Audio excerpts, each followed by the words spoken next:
நம்ம சென்னையில் ஒரு பெரிய எக்ஸ்போ நடக்குதுன்னு கேள்விப்பட்டேன். அங்கே பார்த்தீங்கன்னா கேமரா, அப்புறம் வீடியோகிராஃபி, ஃபோட்டோகிராஃபி, ஏஐ, டெக்னாலஜி சம்மந்தமாக நிறையா ஈவெண்ட் நடக்கும். போயிட்டு பார்க்கலான்னு சொல்லிட்டு நம்ம நண்பர் ஒருத்தரை கூப்பிட்டுருந்தாரு. ஸோ அதனால் நம்ம ஃபஸ்ட் டைம் அந்த ஈவெண்ட்டை நம்ம அட்டெண்ட் பண்ண போகிறோம். ஸோ அங்கே போயிட்டு என்னென்ன புது புது டெக்னாலஜி வந்துருக்குது, ஸோ எப்படிலாம் இருக்குதுன்னு சொல்லிட்டு இந்த வீடியோவில் ஃபுல்லாக கவர் பண்ணுறோம். வாங்க வீடியோக்குள்ள போகலாம்.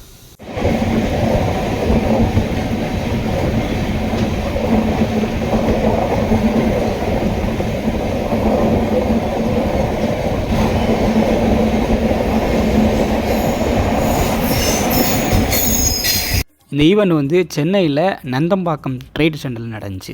கிண்டியிலேருந்து ராமபுரம் போகிற ரூட்டில் இருக்குது. ஸோ இது வந்து போன வாரம் வெள்ளி, சனி, ஞாயிறு 3 நாள் நடந்துச்சு.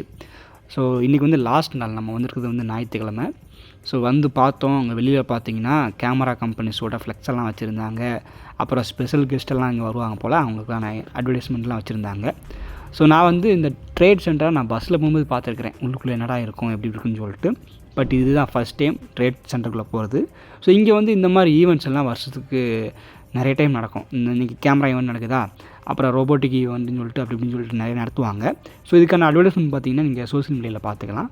ஸோ இன்றைக்கி வந்து உள்ளே போனோம். ஸோ இது கொஞ்சம் ஈவினிங் டைம். நம்ம ஞாயிற்றுக்கிழமை ஈவினிங் டைம் 5 மணிக்கு முடிஞ்சிடும். நம்ம 2 மணிக்கு வந்துருக்கிறோம். ஸோ அதனாலேயே கொஞ்சம் அறக்க பறக்க கூட்டமாக இருந்துச்சு. வெளியில் பார்க்கும்போது அந்தளவுக்கு தெரில. அப்புறம் உள்ளே போகும்போது தான் பார்த்து அங்கே எவ்வளோ பேர் நிற்கிறாங்க பாருங்கள். ஸோ இன்ஃப்ளூயன்சர்ஸ், இந்த பெரிய பெரிய யூடியூபர்ஸ்லாம் பார்த்திங்கன்னா அவங்களாம் வெளிக்கிழமை வந்துட்டு போயிட்டாங்க. ஸோ இன்றைக்கி வந்து பீப்புள்ஸ் அதிகமாக இருப்பாங்க. ஸோ இந்த இடத்துல பார்த்திங்கன்னா இது வந்து கேமராக்கான எக்ஸ்போ. ஸோ கேமரா என்னென்ன புதுசாக வந்துருக்குது, ஏஐ கேமரா, லென்ஸாக இருக்கட்டும், ஃப்ரேமாக இருக்கட்டும் சொல்லிட்டு எக்கச்சக்கமான சின்ன சின்ன கடைகள்லேருந்து பெரிய பெரிய சோனியோட அஃபீஷியல் ஸ்டோர் வரைக்கும் எல்லாமே இங்கே போட்டிருப்பாங்க. ஸோ விசிட்டர்ஸ் போயிட்டு பார்த்து நம்ம என்னென்ன தேவையோ வாங்கிக்கலாம்.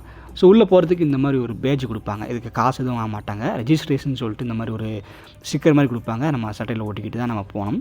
ஸோ உள்ளே போனாங்க. இதுதான் நம்ம ஃபஸ்ட்டு பிளாக்கோட என்ட்ரன்ஸ். மொத்தம் 3-4 பிளாக் இருக்குன்னு நினைக்கிறேன். ஸோ ஃபஸ்ட்டு பிளாக்குள்ளே ஃபஸ்ட்டு கடைக்கு வந்திருக்கோம். இது பார்த்திங்கன்னா இமேஜ் அப்படிங்கிற ஒரு கம்பெனியோட அவங்க வந்து லென்சஸ் ரிலீஸ் பண்ணியிருக்காங்க. இப்போ இருக்கிற எல்லா கேமராக்கு ஏற்ற மாதிரி. ஸோ லென்ஸ் வந்து எப்படி ஜூம் அவுட் ஆகுது, இதோட ஒவ்வொரு ஃபீச்சர்ஸ் எப்படி இருக்குன்னு சொல்லிட்டு அவங்களே கேமரா வச்சுருக்காங்க. அந்த கேமராலாம் அந்த லென்ஸையும் மாட்டியிருப்பாங்க. ஸோ அது மூலமாக நம்ம பார்த்துக்கலாம். ஸோ கேமராவை சம்மந்தமாக பார்க்க வந்த நிறைய பேர் இங்கே வந்து பார்த்துக்கிட்டு இருந்தாங்க. ஸோ நம்ம கூட ஆக்சஸ் பண்ணிக்கலாம். போகிற யார் வேணாலும் அந்த கேமராவை ஆக்சஸ் பண்ணிக்கலாம். அங்கே ஒரு மாடல் வச்சுருப்பாங்க. அவங்கள ஹையர் பண்ணி கூப்பிட்டு வந்திருக்காங்க போல்.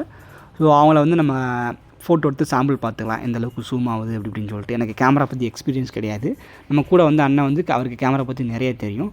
ஸோ அதனால் இங்கே வச்சு நான் பார்த்துக்கிட்டு இருந்தேன் லென்ஸ் எப்படி இருக்குது, என்ன இருக்குதுன்னு சொல்லிட்டு. பக்காவாக இருக்குது. ஸோ நம்மளை மாதிரி பார்க்குறதுக்கும் வருவாங்க. ப்ளஸ் இங்கே நிறைய பேர் வந்து கேமரா கடை வச்சுருக்கவங்க, இந்த ஃபோட்டோகிராஃபி பண்ணுறவங்க அவங்க தான் வருவாங்க. ஸோ மேபி அவங்களுக்கு நல்லா இருந்துச்சு, அந்த லென்ஸ் ஓகே மாதிரி இருந்துச்சுன்னா அங்கேயே பை பண்ணிப்பாங்க. இல்லைனா அஃபீஷியல் ஸ்டோர் கான்டாக்ட் நம்பர் கொடுப்பாங்க, அங்கே போய் வாங்கிக்கலாம். ஸோ இங்கிட்டு பார்த்திங்கன்னா இவங்க சோனியோட லென்ஸ். இதெல்லாம் நார்மல் லென்ஸ்லேருந்து இந்த மேலே பார்த்திங்களா, இந்த நிலாவெல்லாம் ஜூம் பண்ணுறதுக்கு ஒரு லென்ஸ் வச்சுருப்பாங்களா, அந்த மாதிரி எல்லா டைப்பான லென்ஸும் கேமராக்கான கடைகளும் ஸ்டார்டிங்கில் இருந்துச்சு. இது பார்த்திங்கன்னா வீடியோகிராஃபிக்கான கேமரா. ஸோ சோனியோடது அந்த மாதிரிலாம் வச்சுருந்தாங்க. இவங்க வந்து அந்த வீடியோட அவுட்புட்டு பார்க்குறதுக்கு கீழே டிவி மாதிரி வச்சுருக்காங்க பாருங்கள். நம்ம கேமராவில் ஜூம் அவுட் பண்ணுறது, அவனு திருப்புறது, இந்த ஃபோக்கஸ் வைக்கிறது எல்லாமே அந்த டிவியில் அவுட்புட்டாக தெரியும். ஸோ அதை பார்த்து நம்ம கேமரா எப்படி இருக்குது அப்படின்னு நம்ம செக் பண்ணிக்கலாம். இந்த பக்கம் இருக்கிறது பார்த்திங்கன்னா இந்த படம் வீடியோ ஷூட் பண்ணுறதுக்கு, இந்த நாடகம் ஷூட் பண்ணிக்கலாம் வச்சுருப்பாங்களே அந்த மாதிரி கேமரா. இதே நான் ஃபஸ்ட் டைம் தான் தொட்டு பார்க்குறேன். எப்படி இதை திருப்பணுன்னு தெரில. அதுக்கப்புறம் தான் கீழே ஹேண்டில் பார் மாதிரி இருக்குது, அப்படியே ஸ்மூத்தாக திரும்புது. வீடியோ ஃபோக்கஸிங்காக இருக்கட்டும், எல்லாமே பயங்கரமாக இருந்துச்சு.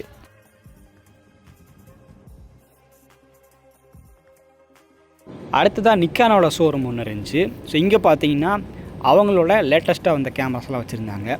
ஸோ இவங்களோட கேமரா கொஞ்சம் வித்தியாசமாக இருந்துச்சு. ப்ளஸ் இவங்க வந்து இந்த கிம்பிள் மாதிரி இருக்கும் பார்த்தீங்களா, அந்த செட்டப் எல்லாம் வச்சுருந்தாங்க. இங்கே இருக்கிற ஒவ்வொரு கேமராவும் லட்சக்கணக்கில் வரும் போல். அதுக்கான டிஸ்பிளே ப்ளஸ் எப்படி ஒர்க் ஆகுன்னு சொல்லிட்டு எல்லாமே டெமோவாக சொல்லி அவங்க காட்டிக்கிட்டு இருந்தாங்க. இதை பற்றிலாம் நமக்கு நாலேஜ் இல்லை. ஆனால் சைடில் பார்த்தீங்கன்னா இந்த இன்ஸ்டா கேமரான்னு சொல்லுவாங்க. உடனே ஃபோட்டோ எடுத்து அதை நம்ம இப்போ எடுத்து உதறணும்னு நினச்சிக்கோங்களேன், அந்த ஃப்ரேமில் வந்து நம்மளோட எடுத்த ஃபோட்டோ வரணும் அந்த மாதிரி.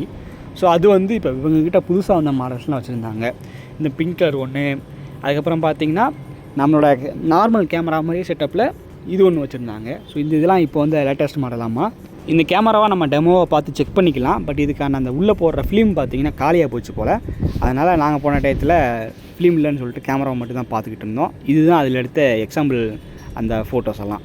நல்லா இருந்துச்சு பார்க்குறதுக்கு. அதுக்கப்புறம் ஒரு கடையில் பார்த்தீங்கன்னா இந்த கேமராக்கான லைட்டிங் செட்டப்லாம் வச்சுருந்தாங்க. பொதுவாகவே இந்த வீடியோ கேமரா, அதுக்கப்புறம் யூடியூப் வீடியோ ஷூட் பண்ணுறவங்கலாம் அந்த கலர் கலர் லைட்டை வச்சுருப்பாங்களா, அது அந்த வட்டமாக தட்டு மாதிரி இருக்குல்ல, அதெல்லாம் வச்சுருந்தாங்க. ப்ரைஸ் பார்த்தீங்கன்னா 7000 8000 சொல்கிறாங்க. சின்ன லைட்டாடா அவ்வளோ அப்படின்ட்டுருக்கு. பட் உண்மையிலேயே இவ்வளோ இன்வெஸ்ட்மெண்ட்லாம் பண்ணி பொருட்களை வாங்கிட்டுறதுக்கு கூட்டம் அதிகமாக வருது. ஸோ இங்கே பார்த்தீங்களா இந்த ஃபோட்டோக்கு ஃப்ரேம் போடுறது, ப்ளஸ் நம்ம பழைய இதிலலாம் பார்த்திங்கன்னா லைட்டிங் செட்டப்போட வச்சுருப்போம். அந்த மாதிரி ஃப்ரேம் போடுறதுக்கான ஒரு கடையெல்லாம் இருந்துச்சு. அதை பார்த்துட்டு இன்னொரு கடைக்கு போனோம். அங்கே பார்த்திங்கன்னா பிசி ஃபேக்ட்ரி போல் எல்லாமே வச்சுருக்காங்க. பிசி, மானிட்டர், அப்புறம் லேட்டஸ்ட்டாக வந்து ப்ராசஸரில் கேமிங்க்கான அந்த இது அப்படின்னு சொல்லிட்டு எல்லாமே வச்சுருந்தாங்க.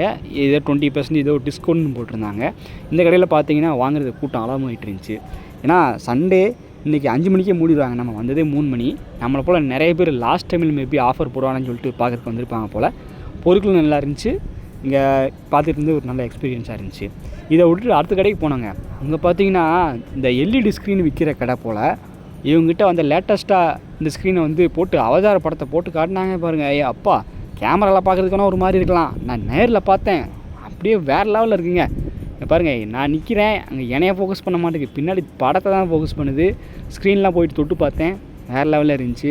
இதில் உட்காந்து படம் பார்த்தேன்னு வச்சுக்கோங்களேன், அட்டகாசமாக இருக்கும். ஸோ இந்த கடையில் பார்த்தீங்கன்னா நிறைய பேர் கூட்டமாக நின்னாங்க. எப்படின்னா இந்த ஊரில் ஏதாச்சும் ஃபங்க்ஷன் வைக்கிறவங்க, இந்த ஈவெண்ட்டு மியூசிக் இதெல்லாம் வைக்கும் பார்த்தீங்களா, அங்கெல்லாம் பார்த்தீங்கன்னா இந்த மாதிரி ஸ்க்ரீன்லாம் யூஸ் பண்ணுவாங்களே.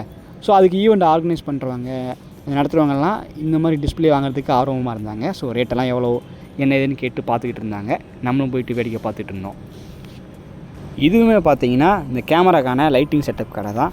இங்கேயும் ப்ரைஸ் எல்லாம் பார்த்தீங்கன்னா 6000 7000 போட்டுருந்துச்சு. இந்த கோலம் மாதிரி இருக்குது பார்த்தீங்களா, இதெல்லாம் 7000 பட் அந்த காசு கொடுக்குற அளவுக்கு நமக்கு அவுட்புட் கிடைக்கும். நம்ம ஒரு ஃபோட்டோ எடுக்கும்போதும் சரி, இந்த பிகைன் வுட்ஸ் இந்த மாதிரி டிவி சேனல் இன்டர்வியூலாம் பார்த்தீங்கன்னா இந்த மாதிரி லைட்டை தான் பின்னாடி வச்சுருப்பாங்க லைட்டிங் கொடுக்குறதுக்கு. ஸோ அந்த மாதிரி எக்யூப்மெண்ட்ஸ் வந்து அங்கே தனித்தனியாக கடை போட்டிருந்தாங்க. அடுத்ததாக பார்த்தீங்கன்னா இந்த மாதிரி ட்ரெண்டிங்கில் போய்கிட்டு இருக்கு இந்த ஃபோட்டோஸ்லாம் மேக் பண்ணுற ஒரு கடை இருந்துச்சு. அதாவது இந்த ஃப்ரேம் மேலே ஒரு கல்லுக்கெல்லாம் பதிச்ச மாதிரி இந்த மாதிரி இருக்கும். பார்க்குறதுக்கு நல்லா கோல்டிஷாக நல்லாவே இருக்கும். ஸோ அதை வந்து இந்த மிஷினே விற்றுக்கிட்டு இருக்காங்க, இந்த ஃபோட்டோ ஃப்ரேம் மேக் பண்ணுற மிஷினு. இதுதான் பார்த்திங்கன்னா இந்த ஃபோட்டோவுக்கு மேலே இருக்கிற கல் ஒரு செட்டாக ஒரு டப்பாவில் போட்டு வச்சுருக்காங்க. ஃபஸ்ட்டு ஃபோட்டோவை பிரிண்ட் பண்ணிவிட்டு அதுக்கு மேலே ஒரு லிக்விடு மாதிரி ஊற்றுவாங்க. ஸோ அந்த லிக்விடு மேலே பார்த்திங்கன்னா இந்த கோல்டன் கலர் அப்புறம் வயிறு மாதிரி இருக்கிற இந்த கற்களை போட்டு கொஞ்சம் நேரம் காய வச்சுருவாங்க.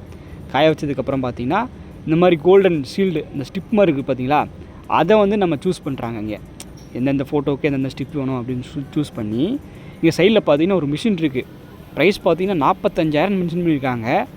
இந்த மாதிரி சிடி எப்படி போட்டிருப்போம் அந்த மாதிரி இந்த பழைய காலத்துக்கு ரீல் கேஸ்ட்டை போட்ட மாதிரி ஒரு அமைப்பு இருக்குது. அதில் போட்டு தலைவர் வந்து ஒரு 4-5 இதை அமைக்கி விட்டார். இந்த மாதிரி எல்லாம் கரெக்டாக இருக்கான்னு பார்த்துட்டு ஃபோட்டோவை பக்கத்தில் தாங்க வச்சார். இங்கே பாருங்கள் எப்படி ஃப்ரேம் பண்ணுதுன்ட்டு. இந்த ஸ்டிப்பை வந்து கரெக்டாக அலைன் பண்ணுதுங்க அந்த மிஷினு. டப்புன்னு ஒரு செகண்டில் முடிச்சிட்டாரு. ஃபோட்டோவும் பார்த்திங்கன்னா நமக்கு அவுட்புட் பக்காவாக வந்துடுச்சு. ஸோ இந்த மாதிரி தான் அவங்க பார்த்திங்கன்னா எக்கச்சக்கமான ஃபோட்டோவை ஃப்ரேம் போட்டுட்ருக்காங்க.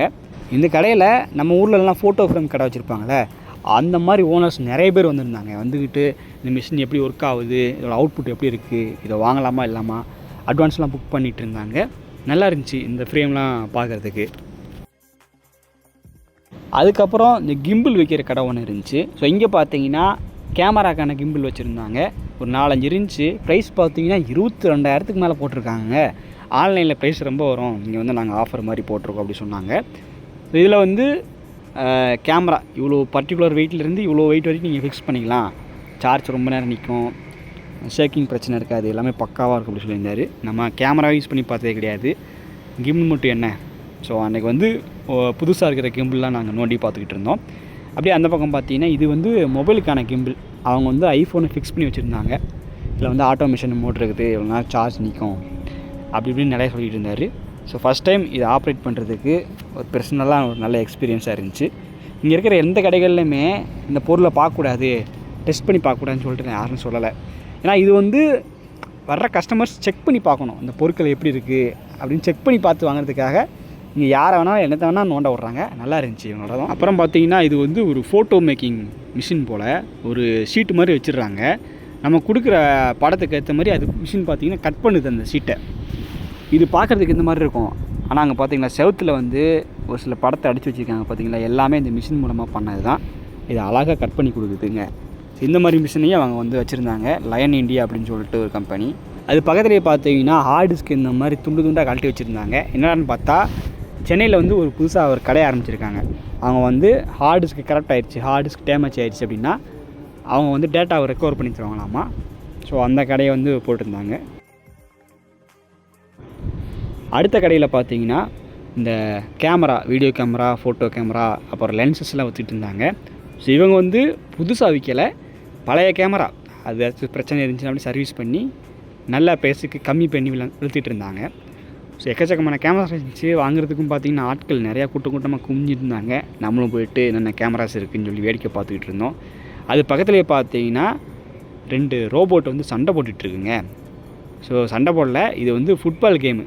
ஸோ ஒரு அந்த ஜாய்ஸ்டிக் வச்சுருக்காங்க பார்த்தீங்களா, ஜாய்ஸ்டிக்கை வச்சு இந்த ரோபோட்டிக்கை நம்ம கண்ட்ரோல் பண்ணி அதிலே ஃபுட்பால் விளையாடலாம். மைக்ரோ கண்ட்ரோலர், எம்ப்ராய்டரி சிஸ்டம் இதை வந்து இம்ப்ரூவ் பண்ணணும், அதை பற்றின ஒரு எக்ஸிபிஷன் மாதிரி வச்சு இவங்க இந்த மாதிரி பண்ணிகிட்ருக்காங்க. இந்த கேம்ஸ் விளாட்றதுக்கு காசாக என்னன்னு தெரியல, பட் நல்லா இருந்துச்சு பார்க்குறதுக்கு.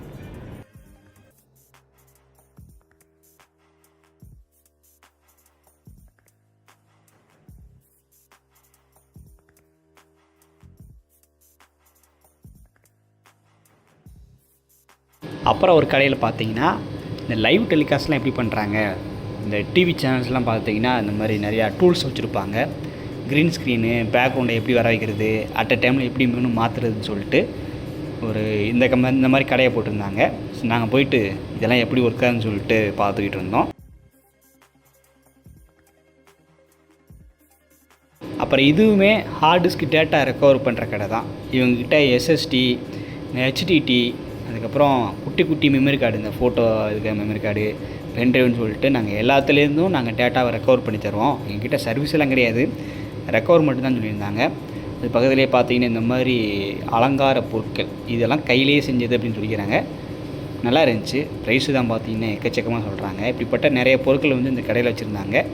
இப்போதைக்கு நம்ம ஃபஸ்ட்டு பிளாக் மட்டும் தான் முடிச்சிருக்கிறோம். இதுக்கே இவ்வளோ நேரம் ஆகிப்போச்சு. இதுக்கப்புறம் செகண்ட் பிளாக், தேர்ட் பிளாக்னு இருக்குது. பட் நமக்கு டைம் ஆகிப்போச்சு. நம்ம இதுக்கப்புறம் ஒரு மூவி டிக்கெட் புக் பண்ணியிருந்தோம், அது 3:30க்கு. நம்ம இங்கே வந்து 2:30க்கு வந்தோம், 1 மணி நேரம் போனதே தெரில. இன்னும் கொஞ்சம் நேரம் இருக்க முடியலன்னு சொல்லிட்டு காலையாக போச்சு. இந்த டான்ஸை பார்க்கணும் அப்படிலாம் கிடையாது, அடுத்து 2 பிளாக்கில் என்னென்ன இருக்குன்னு சொல்லிட்டு கவர் பண்ண முடியலன்னு சொல்லிட்டு தான். ஏன்னா நான் பண்ணேன், சரி எக்ஸ்போனா சும்மா ஒரு 1 ஹவர்கிட்ட தான் இருக்கும், நம்ம அதுக்குள்ளே எல்லாத்தையும் முடிச்சலான்னு பார்த்தேன். பட் இங்கே பார்த்தீங்கன்னா ரொம்ப டைம் ஆகிப்போச்சு. ஃபஸ்ட்டு பிளாக்கை விட செகண்ட் பிளாக், தேர்ட் பிளாக்லாம் ரொம்ப இதாக இருக்கும், நல்லாயிருக்குன்னு சொல்லியிருந்தாங்க. அது பார்க்குறதுக்கு ஆர்வமாக இருந்துச்சு.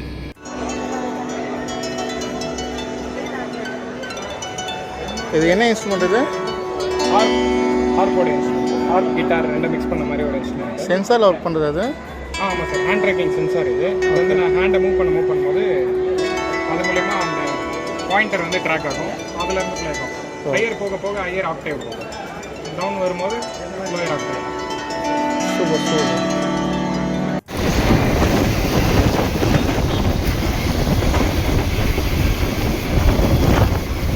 நம்ம பரிதாபங்கள் கோபி ப்ரோ நடித்த ஒரு படத்துக்கு போயிருந்தோம்.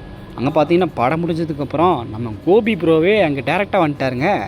ஃபஸ்ட் டைம் அவரை நேரில் பார்த்தேன். நான் லாஸ்ட் சீட்டு, சரி பேசி முடித்த உடனே அவரை பார்க்கலாம்னு நினச்சி பார்த்தா அவர் கூட்டமும் அதிகமாகிடுச்சு. அவரும் பார்த்தீங்கன்னா சீக்கிரம் கிளம்பிட்டார். சரி தூரத்துலேருந்தே பார்த்தே போதும், வேறு எங்கேயாச்சும் மீட் பண்ணலான்னு சொல்லிட்டு வந்துட்டோம். எனக்கு பாருங்க, இந்த ரோல இருந்து அந்த ரோ வரைக்கும் ஃபுல்லா இருக்கிறத பார்த்தாலே எனக்கு ரொம்ப சந்தோஷமா இருக்கு. பால்கனி வரைக்கும் ஃபுல்லா இருக்கு, ரொம்ப சந்தோஷம். அதுவும் 75 வருஷம் பழமையான ஒரு தியேட்டர், கிருஷ்ணவேணி தியேட்டர், அதுல எங்க படம் ஓடுறது வந்து ரொம்ப